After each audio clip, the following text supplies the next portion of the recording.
I swear to all that is holy, WWE in 2026, led by Triple H and TKO, operates like a company that doesn't have a clue what the fuck they're doing. Their business sense is the same as their storyline booking. They think for the moment. They don't think about what's next. They don't have a follow up in mind.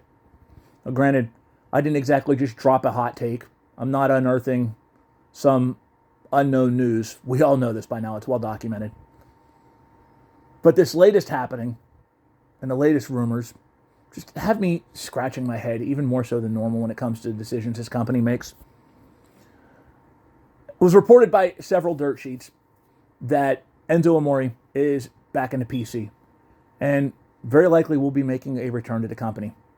On top of it, they plan on bringing back Big Bill when his contract is up with AEW, getting that tag team together and working on fixing the tag division as a whole. Now, before I go any further, I understand the accuracy of dirt sheets is like a baseball hitter who hits 50 home runs a year and then strikes out 250 times and has a 200 batting average. It's not accurate, so this could be a horseshit scoop. But if it's not, I also want to emphasize that I absolutely have no problems with them bringing Enzo back. I certainly don't have a problem with them bringing Big Bill back when his contract is up. If that's where Bill wants to be, I support it 110%. I'm glad, because I'll tell you right now, I had a chance to get to know Big Bill in Indianapolis during Final Four weekend when he was out there doing a meet and greet. We got the bullshit before, we got the bullshit after, got to hang out. Could not have asked for a nicer human being to be met. Bill is salt of the earth. And I also know he has really turned his life around. He went through some demons, well documented, and he's now back on track. He's got his life in order, and that's the most important thing. So if he wants to make a return to WWE, hey, I applaud it. I will be his biggest cheering section. Or one of them anyway. I'm sure his family takes precedence over me, but you follow my train of thought.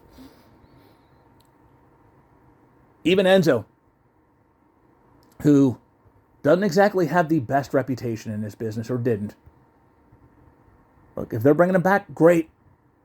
I mean, I just actually was watching a video about wrestlers who were banned for life from WWE, and his name was on it because of, what he did at the one PLE. He got up on the chair and, you can't teach that, how you doing? Which, again, nothing's permanent in this business. There's no such thing as banned for life, okay? So I'm glad they're bringing him back. And I don't know what's become of his life. I'm hopeful he got his in order. And he's a different man, and he's grown because of that. Again, it's great. My issue is this. Since WrestleMania, another well-known fact, is that WWE and TKO have gone on a massive cut spree. Part of those cuts, they give Motor City Machine Guns the boot. They tell New Day to take a pay cut. Xavier and Kofi say, nope, we're not doing that. Give us our release. And they were granted that. They released the entire Wyatt 6. So we basically take a sledgehammer, no pun intended, to an already thin tag division. And then after the fact, we want to fucking fix it. We're going to do this so we can improve our tag division and make it better.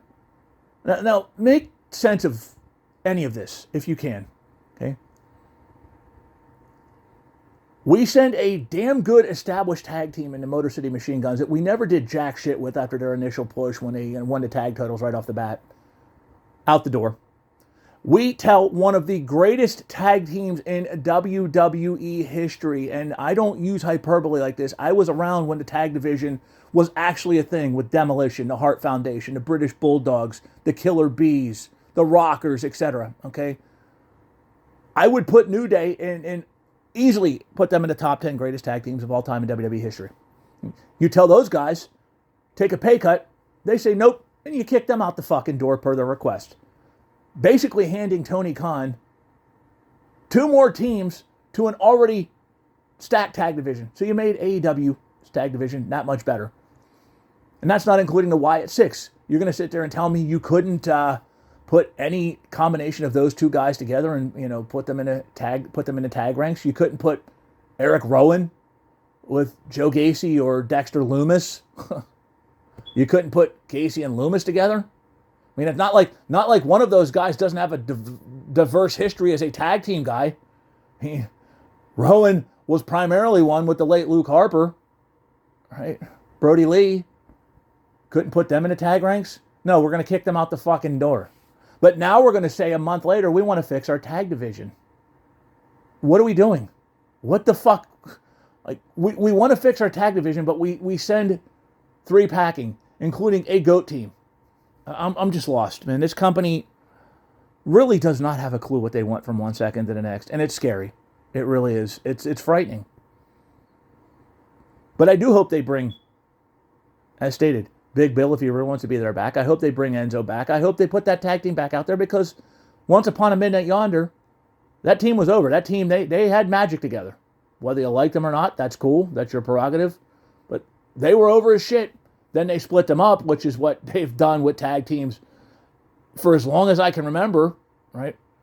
Because if you can make a singles guy a superstar, you're going to do it over tag team ranks. That's just the nature of this business. I get it. But look, bring them back. This may be the case of where they're better off together than apart. I'm cool with that. Improve the tag division. But don't cut your nose off in spite of your face. And you certainly don't do this shit not even 45 days after hacksawing an already thin division. Think about what you're doing. Think about long term for once, rather than let's give us this hot moment. Incidentally, we'll talk about the New Day. Don't treat your tag division like you treated New Day's heel turn. All right, the moment was huge. Then what? Oh, fuck, nothing. You got to operate like a business, okay? Not like a person with attention deficit disorder or ADHD that decides right then and there, we don't want this anymore. Oops, by the way, yes, we do. Because all you're going to do is fucking make a mockery of your company, more so than you already have.